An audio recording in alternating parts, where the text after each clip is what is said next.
Hey y'all, welcome back to my channel. This is Ashleen Seitz, writer, coach, goofball. If you watched my intro, you know about that. I'm so excited for the first real video. I mean, there was the intro video, but this is like the first one, right? Let's be honest. I'm so excited to talk about writing with you guys. So let's jump in and talk about what I kind of touched on in the intro, which is every writer's biggest problem, right? Every writer's biggest problem is making yourself sit down and write, because that's how you get the work done. And gosh, it's how you get better. It's how you find new jobs. I mean, it's the hardest thing. And there are whole Twitter threads and all kinds of channels dedicated to talking about how writers procrastinate. So if you want to feel like, you are known and seen and understood, go check that out. But for now, let's talk about 5 ways that we can work on making ourselves sit down and write. So, number 1, pretty basic, scheduling time. So if you schedule time into your calendar and say, this is the time I'm going to write, preferably every day, because it creates a habit that you will automatically sink into. But if that's just not possible for you, then making sure that you're scheduling out your time wherever you can fit it in, and scheduling that time into your calendar so that nothing else can push it away. So that's number 1. Number 2, pretty simple. This is definitely not my idea. I got it from Lauren Graham, who got it from someone else, who I think got it from someone else. So it's this concept of making sure that when you do sit down, you're not intimidated by the blank page, and you're not just like, I don't know what to write. Just gonna sit here. And so it's this idea of having 2 documents going. So one document is whatever project you're working on, whether it's a book or an article or social media content or whatever it is, it really doesn't matter. And then the other one is just for your free flowing thoughts. So if you ever get stuck, you're like, gosh, I don't know what to write. You just toggle over to the other screen and you just start writing your thoughts, and you just go and go and go and go until you get focused again, and then you can hop back over. And I've done this even if I don't have 2 separate screens. I'll just start writing my thoughts if I'm feeling lost or feeling like I don't even know what's going on and I can't think of what comes next. I'll just start writing my thoughts until eventually my thoughts do circle back around to what I was working on. And if they don't, honestly, I'm still writing, I'm still getting the work in, and so those thoughts might come in handy for something else later. So that's number 2, free flowing thoughts whenever you get stuck. Number 3, make it short. I mean, if you're like, writing for an hour, too much, I don't know if I can do it. Okay, write for 30 minutes. Set a timer and say, I'm going to write for 30 minutes. And then when the timer goes off, if you want to keep writing, do it. And if 30 minutes sounds intimidating because you just need to get started, do 10 minutes. I mean, who cares? You got to start somewhere, right? I mean, what's that cheesy phrase, every journey starts with a small step? It's kind of cheesy. It's not, but it's also true. You have to take that first step. So if 10 minutes is what's going to work for you, do 10 minutes. So make it short, however short you can handle. I'm currently in a writing for an hour a day phase because that's what my brain can handle. So make it work for you. And then 4, have a routine.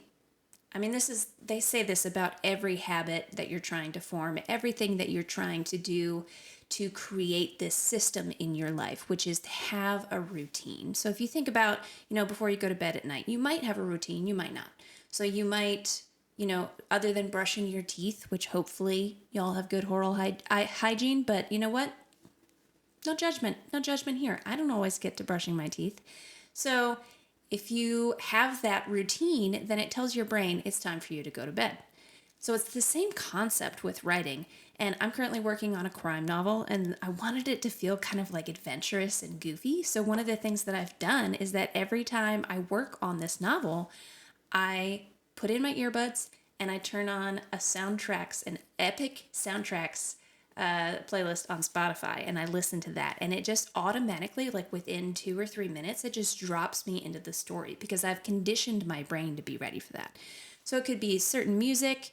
I can't write to music that has words, but I can do, the soundtrack to Inception. That's pretty cool. or Pirates of the Caribbean. It just immediately snaps that like adventure. Let's go. So you can do music, you can do candles, you can do a specific beverage. I'm trying to think of what else. Oh, obviously a space. So if you have a specific space where you write, or even just one chair that you sit in and you're like, every time I sit here, I'm going to write for however long. It will really help your brain to start getting used to this is where we are creative, and it just starts to come out more naturally. And it makes it harder to have those days where you're just staring at the screen.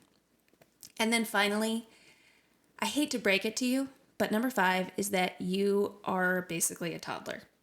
So bribe yourself. I mean, really, why not?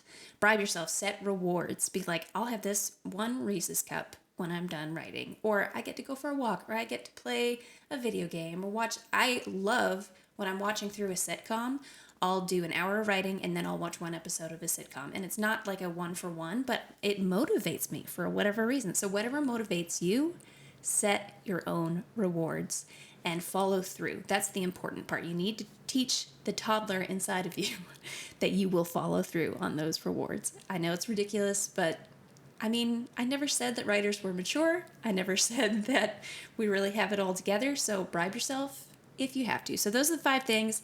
Scheduling your time, free-flowing thoughts, make it short, set a timer, have a routine. Yes, I'm reading these because I couldn't remember them back. And then setting rewards. So those are the things to remind yourself. Just sit down, make yourself write, and you will get better. You will get through those projects, I promise. So that's our topic for today. I just decided that I want to start doing a what are you reading right now in every episode, every video, because that's fun. And also I think all writers should consistently be reading, and that can be articles, it can be someone else's Substack, it can be, whatever it is, it doesn't matter, but I encourage you to be writing. And so consequently, I want to hear from you in the comments what you're reading right now. Again, does not need to be novels. It doesn't have to be Moby Dick, whatever. Just let me know what you're writing or what you're reading right now. So for me, one of my friends, I just went camping over the weekend, and one of my friends brought lemon drops, like the candy that I don't know that I've ever actually had before. I know what it is. She offered me a lemon drop, and for those of you who know about such things, I immediately was like, I need to reread all the Harry Potter books.